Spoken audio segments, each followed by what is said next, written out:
Hello, Amy. Please come to Isa Restaurant across from the station right away. The whole family is here waiting for you. Isa Restaurant? You mean that French restaurant place? What do you mean the whole family is waiting? Actually, I reserved the place. I even invited the family members who usually can't make it. The cost will be around $20,000, and I'll be paying with your credit card. Please hurry. With that, my husband James hung up the phone. Am I paying $20,000? That's ridiculous. I just stood there in disbelief, but honestly, I wasn't surprised. I was just shocked by how foolish my husband was. He really doesn't get it. Despite having everything under control, my husband is putting himself in a terrible situation, and I'm seriously thinking about pushing him over the edge. With that thought, I left the house. 20 minutes later, I arrived at Isa Restaurant. James was waiting alone and greeted me with a creepy smile that didn't match the fancy restaurant. He said the relatives were already in another room, and he started talking proudly. Amy, like I said earlier, I'm going to use your credit card freely. It may seem tough, but a wife's money belongs to her husband. It's only natural for a wife to support her husband, right? You don't have any complaints, do you? I was speechless. This was unbelievable foolishness. According to James, 25 relatives had gathered, and he had booked an expensive meal that cost $800 per person. Isa Restaurant is indeed a French restaurant place, known for offering high-quality meals at reasonable prices. But my husband purposely chose the most expensive $800 option. It's like he enjoys making his wife suffer, completely unaware of the mess he's getting himself into. James seemed pretty pleased with himself in this ridiculous situation, and all I could do was laugh. A wife's wallet belongs to her husband? It's natural for a wife to support her husband? Well, I stopped that a month ago. What? You stopped being a wife? You can't just quit like that. Divorce requires formal procedures. You know that, right? James, you don't understand anything. If you did, you wouldn't have reserved such an expensive place. How do you plan to pay without money? Are you planning to dine and dash? I would never do something so foolish. Let me say it again. I'm going to pay with your credit card. If you don't like it, I'll really make you stop being my wife. Right after he said that, I pulled out a document and shoved it in front of him, showing just how clueless he was. I canceled the credit card a month ago. Here's the cancellation certificate. I brought it because I knew you wouldn't believe me. The card is useless now, so I'll ask again with no money. What are you going to do? Are you planning to run away? What? I can't use your credit card. That's impossible. That cancellation certificate must be fake. After all, the credit card I took was from your purse. If it was really canceled, why would you keep it in your purse? So you're not even hiding that you took it from my purse. I left the canceled card in there because I thought you might try to steal it. You were completely tricked. Poor thing. Amy, what's with that attitude? It's not acceptable for a wife to speak to her husband like that. James thinks he's better than me, so being outsmarted by someone he sees as beneath him must be unbearable. His frustration peaked, and he started raising his voice without caring who heard him. Even though we were in a corner of the restaurant, his voice carried, and the staff began to notice. The place started to buzz with whispers. Looking around, James quickly forced a smile and tried to calm things down, acting like everything was fine, but the whispers didn't stop. James's face turned red with embarrassment, but compared to what was coming, this was nothing. Soon after, my in-laws came over to me. It seems James's loud voice had reached the relatives as well. James, what are you doing? The relatives are all shocked. You're disturbing other guests too. Look, everyone is watching. I just got a little excited. It's nothing serious, so don't worry. It seemed my in-laws hadn't caught the details of our conversation and looked confused, but they didn't say anything more. James was smiling slightly, trying to smooth things over, but he was probably relieved inside that his parents-in-law had shown up. He only shows his true self to me, especially since he works for the company his father runs. In front of him, James always pretends to be the perfect husband. I also looked shocked, just like my in-laws, but James gave me a stern look and silently warned me, "Don't say anything unnecessary. I won't forgive you if you do." I could feel the pressure from him. He has always tried to scare me and control me with force. I used to be afraid and would do what he wanted, but this time I couldn't take it anymore. James inviting the relatives turned out to be the perfect chance to show everyone his true colors. I started talking to my in-laws about who was going to pay the bill. James planned to use my credit card, I explained. He took the card from my purse and reserved this restaurant without asking me. My in-laws were shocked. That credit card was actually canceled a month ago, but James doesn't know that and was planning to use it anyway. He doesn't have any money, so how does he plan to pay? Wait a minute, Amy, they said, confused. Are you saying James took your card and planned to pay for today's meal with it? James said he would cover the cost, which is about $20,000. But if what you're saying is true, was he really planning to make you pay $20,000? That's hard to believe. Could this be a misunderstanding? My in-laws were clearly upset, which is the usual reaction. Even though it sounds unbelievable, it's the truth. Trying to hide what was really happening, James started talking in a cheerful tone with a forced smile. Amy is mistaken. I plan to treat everyone at my own expense. I'll settle the bill, so don't worry. With those words, James walked over to the cashier to pay, throwing a creepy smile my way. It was obvious he didn't believe that I had really canceled the credit card, even after I showed him the cancellation certificate. After a while, James returned with a smile, and my in-laws seemed relieved that the payment had been taken care of. But I could sense James's tension. He must have been panicking inside, realizing that things were going wrong because the credit card didn't work. That was no surprise, since I had definitely canceled it. The only option left for him was to pay the $20,000 himself, but he couldn't do that. I also knew what he was hiding in that moment. I gave him a cold stare and said, "Tell the truth before things get worse." My words made him nervous, and his face changed. After thinking for a moment, he finally admitted the truth. "Sorry, Dad, Mom, I really couldn't make the payment. Amy's credit card was actually canceled." "Is that true? Were you planning to use Amy's card to pay?" his parents asked. "It's a misunderstanding," he tried to explain. "It's true I intended to pay today's expenses with Amy's credit card, and I had discussed this with her. I was just shocked to find out the card was already canceled. I apologize, but I'll have to ask for help to cover this myself. I promise I'll repay you." He was mixing lies with the truth, trying to find a way out of the situation with surprising boldness. Then he leaned over and whispered to me, "Why did you cancel the credit card? Are you trying to embarrass me?" "Why? It's simple. I didn't want you to use it without my permission," I replied firmly. "The real issue isn't the embarrassment. It's the fact that you were using the card without my consent." He looked at me, surprised by my bold response, and quickly said, "Be quiet. Don't talk about this here. Keeping a canceled card in your purse just causes confusion." But it seemed my in-laws had overheard our conversation, and they turned to James with a stern look. "James, what are you doing? You tried to use Amy's card. Taking it from her purse without permission is unacceptable." "Oh, well, there were reasons," James stammered, struggling to find the right words when his father pressed him. Sensing the opportunity, I decided to explain everything in detail, wanting to reveal his true nature to his parents. For the past year, James has barely been home.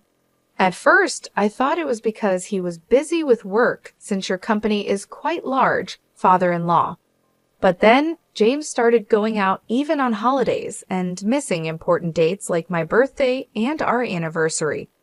On top of that, he began paying more attention to his appearance and started using my credit card without my permission. My in-laws exchanged worried looks, clearly sensing something was very wrong. I asked James if we could spend more time together as a couple and if he could stop using the credit card without asking me first. But he argued that it's natural for a wife to support her husband and didn't listen. Worse, he even threatened me with divorce and showed me a divorce form he had already signed. "Divorce?" my father-in-law exclaimed in surprise. "Have you been making Amy suffer this much?" my mother-in-law asked, raising her voice. My father-in-law stared sternly at his son, realizing that his belief in James being an ideal husband was shattered. There was still hope that James would admit his mistakes, but instead, he tried to defend himself. "No, that's not it. What Amy is saying isn't true. I need to look after my appearance because I'm preparing to take over as president. The meetings I attend on weekends are networking events and seminars, all part of my job. What's wrong with using joint funds for work-related expenses? If I stop earning, my wife would suffer too," James said, trying desperately to justify his actions. My in-laws stayed quiet, perhaps finding some logic in James' explanation and hesitating to criticize him. However, I knew the truth and his excuses didn't matter. "Oh, really? Can you still say it's part of your job after seeing this?" I said, deciding to show more evidence to my in-laws. From my handbag, I pulled out a document that listed dates, store names, and amounts spent. "What is this?" they asked. "This is a credit card statement. As you can see, it shows purchases of luxury items for women." "Why would you buy things like that?" I asked, holding up the document. James quickly tried to grab it from me, but I moved his hand away and looked at him, demanding answers. "Why did you buy luxury items for women with my credit card? Cosmetics and jewelry aren't needed for your job, are they? Can you explain this?" Those were gifts for the women at work for their birthdays. It's important to be liked by women in business, you know. The expense was necessary, James said, sounding unsure. His explanation was confusing, but considering his position at work, there might have been some truth to it. Saying it was for birthday gifts might seem reasonable, but this time his parents didn't believe him. Whatever the reason, the fact remains you used Amy's card without permission. If it was really necessary, you should have talked it over with her. Buying luxury brands just because female colleagues asked for them doesn't seem believable. "I'm sorry. I apologize for using my wife's card," James finally admitted. "I promise I'll never do it again. Please forgive me," my husband pleaded, making an apologetic gesture toward me and his parents. However, my father-in-law's anger didn't fade easily. He sternly warned my husband, "Just because you're married doesn't mean you can use someone else's credit card without permission. And since the amount is significant, make sure to pay Amy back for the money you spent." "All right, I'll refund the money," my husband said, looking downcast and appearing thoughtful, but I wasn't convinced. Did he really think I didn't know he was still hiding something? This was just the beginning of the real challenge. My husband, his parents, and I headed to the room where the other relatives were waiting. Once there, I took out my smartphone from my bag and pressed the play button. The sudden sound surprised my husband, and he stared at me in disbelief, his face quickly turning pale. The audio was a conversation between him and a woman where he was insulting me, and the woman was saying, "Hurry up and divorce your wife." The family members around us were shocked by what they heard. "James, who is this woman?" I asked. "Oh, well, my husband desperately searched for an excuse." His parents glared at him angrily, and the relatives were horrified by the situation. My husband was now facing another crisis right after the credit card issue, without a moment to recover. "There's no hiding it anymore. You're having an affair, weren't you?" I said firmly. My husband started sweating and quickly shouted, "That's not true. I'm not having an affair. It was wrong of me to speak badly about you, but she's just a friend, and we were just hanging out. By the way, when did you record this? Eavesdropping is illegal." Although he admitted to insulting me, he kept denying the affair and tried to shift the focus onto me, blaming me for recording the conversation. But I wasn't backing down. I explained the facts so he couldn't escape. James, I've been keeping an eye on you for a while. The credit card history made the affair obvious. That's why, while you pretended to go to work, I installed a listening device in your car. A listening device in the car? That's ridiculous. As I said earlier, eavesdropping is illegal. Do you understand that? If it's to gather evidence of infidelity, it's not illegal as long as it's not used for stalking or anything similar. I responded firmly, showing that I wasn't going to back down. I was ready to do whatever it took to uncover the truth, focusing on my own well-being and finding justice in our troubled relationship. My husband fell silent, realizing he couldn't justify his actions, but he still couldn't admit the truth. Instead, he turned to his parents and relatives, saying, "Everyone, please don't believe what she's saying. She's trying to trap me. I haven't been unfaithful." Sighing, I tossed a document in front of him and the relatives. "What is this?" he asked, looking uneasy. "What do you think it is? It's a demand for compensation." As soon as I said that, my husband's face turned pale. The document was a compensation claim I had sent to his mistress. Through an investigation, it was confirmed that he was having an affair with a woman named Lily. So I went to Lily and demanded compensation from her before coming to him. "You met Lily directly and demanded compensation? What were you thinking?" My husband was so shocked he couldn't speak. But really, he had no right to blame me while ignoring his own mistakes. "Surprised? But she told me everything. She didn't hide your wrongdoings. You were buying luxury items for her with my credit card, weren't you?" The excuse about gifts for female employees was obviously a lie. It was all for her. Lily admitted everything, and because of my credit card, she agreed to pay compensation. That's why I brought this compensation claim. My husband looked up at the sky, his face full of despair. I waved the compensation claim in front of him, showing it off. Unable to hide his irritation, he raised his voice, saying, "Damn, to think you planned all this without me knowing. You're truly a cunning wife." "I was your wife, but that's in the past. I told you a month ago that I quit, didn't you hear? In fact, the divorce papers have already been submitted. I'm just an acquaintance now." "Did you really submit the divorce papers?" "Why are you surprised?" "I simply submitted the divorce papers you waved in my face to try to trouble me. Everything was done through the proper procedures. Any complaints? But you shouldn't just file for divorce on your own. Divorcing without discussion is unreasonable." "It might be unreasonable, but that doesn't change the fact that you used my credit card without permission. That's why I filed the divorce papers on my own. This matter is now settled." My husband was left speechless, clearly shocked by my actions.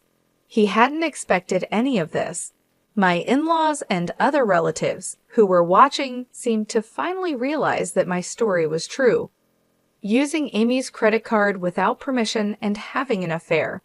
To think we believed you two were happily married and you were committing such betrayals, they said, their faces filled with anger.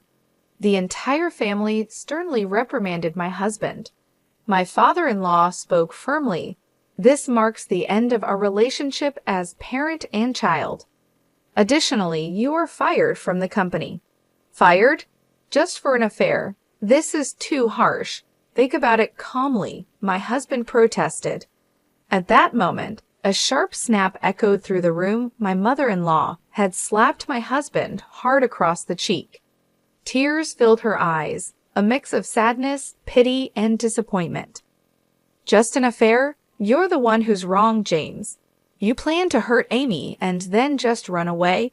Her voice was filled with anger, and my husband had nothing to say in response. All eyes in the room stared coldly at him. "Mere an affair," he had said, revealing his irresponsibility. He had always proclaimed, "My wife's money is mine." A wife should devote herself to her husband. Such selfish attitudes were unforgivable. For a moment, he remained silent, but then, with stubborn defiance, he slowly raised his head and declared, "It doesn't matter if I'm divorced or fired. I'm going to be with Lily." "What did you say?" Everyone was shocked as my husband openly revealed his plans to marry another woman right after our divorce. He then confidently declared, "I am skilled enough to work at any company without a problem. My father's company is worthless. As long as I have Lily, that's all I need. I truly love her. Marrying her is all that matters to me." My in-laws were stunned by his words. Even after being pushed into a divorce, cut off by his family, and losing his job, my husband still remained defiant. But his arrogance was about to hit a wall. "You might not know this, but Lily has been seeing several other men as well," I revealed. "That's a lie. Lily loves only me. You're just jealous and making this up," he shouted back, refusing to believe it. "But it's the truth. She has relationships with multiple men, and you weren't the most important to her." "Not the most important." "Yes, you weren't that significant to her. In fact, she paid the compensation to me quickly to avoid any problems." "I can't believe it. I didn't think Lily was that kind of woman. The idea that she had feelings for you was just a delusion. You were being used. By the way, the compensation she paid me was actually funded by another man she was seeing." "That's a lie. There's no way Lily would deceive me. We are going to get married. Nothing you do can stop us." My husband still couldn't accept the truth, so I calmly confronted him with the reality. "It's time for you to understand that you've been abandoned. Haven't you noticed that you haven't been able to reach Lily lately? Your calls and messages aren't going through, right?" Now that I mentioned it, my husband hesitated. He started to realize what was happening. "In short, you are no longer needed. You've been blocked." "I am no longer needed." "Yes, exactly. Do you understand now? There's nothing left for you. This is what happens when you deceive others." After hearing this, he collapsed to his knees and bowed his head. "Please, Amy, I'm truly sorry. Please forgive me," he pleaded. It seemed he finally realized his situation. "Please reconsider the divorce. Please reverse the firing," he begged, bowing repeatedly to me and his parents. But everyone had already moved away from him. "It's too late for apologies now. I will demand a fair division of our property and the money you wasted using my credit card. A person like you is just a nuisance to any organization. If you think you can work somewhere else, go ahead and try. It will be worthless. Please don't leave me like this. I'm reflecting on my actions. Can I have just one more chance?" he continued, his voice filled with tears. He appealed to his father, but my former father-in-law, having given up on his son, ignored him and hurried out of the restaurant. His wife followed, and the relatives also began to leave, showing no further interest in my husband. "Well, I'll settle the payment then," I said. "What?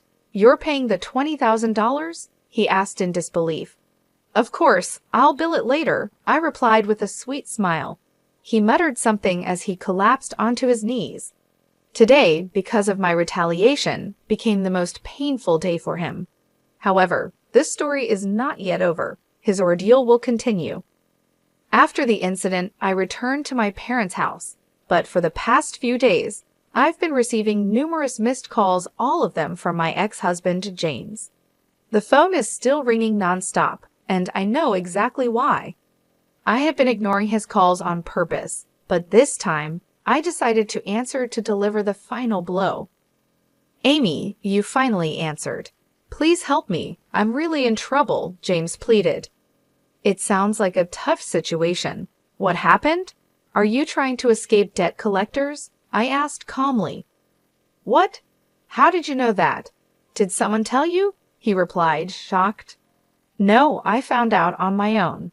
"James, you've racked up a lot of debt, haven't you? Not only were you giving money to your mistress, but I also heard you've been paying your coworkers to do your job. Despite their refusals, you forced them by using your position as the boss's son." You used underhanded tactics to keep up appearances at the company, enjoying affairs in your free time, and took on debt just to live how you wanted. Such foolish actions.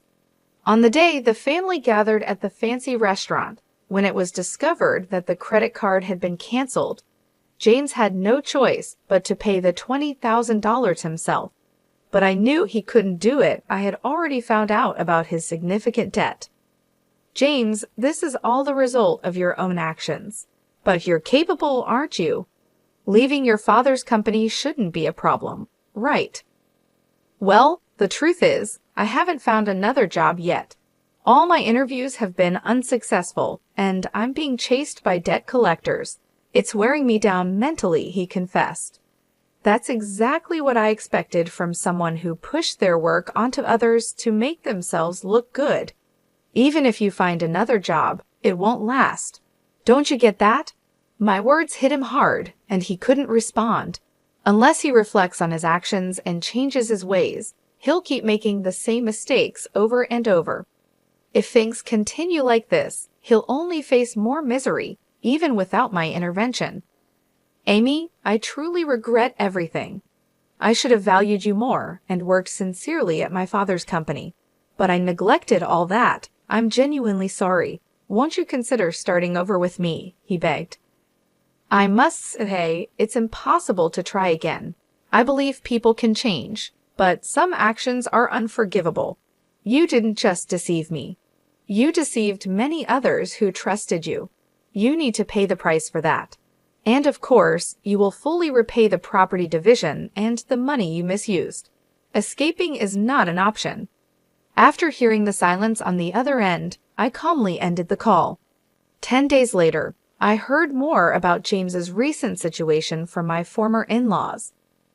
As expected, he hadn't found a stable job and ended up asking his family for support. I need help because we're family. Is it okay for your son to end up like this? He pleaded desperately. It was frustrating to see him ignore and deceive his family and relatives, only to turn to them for help when he was in trouble. His self-centered behavior is something I've always noticed. James has lived comfortably because of the help and support from those around him, but I've never heard him express any gratitude. If I had seen his true nature before getting married, I would have never gone through with it. I deeply regret enduring everything alone, without asking anyone for advice. If I had reached out to my in-laws or other relatives sooner, maybe my future would have turned out differently. From now on, I'll be more honest with myself, aiming to become stronger and more determined. It's time to say goodbye to the weaker version of myself and step forward with a firm resolve into a new beginning.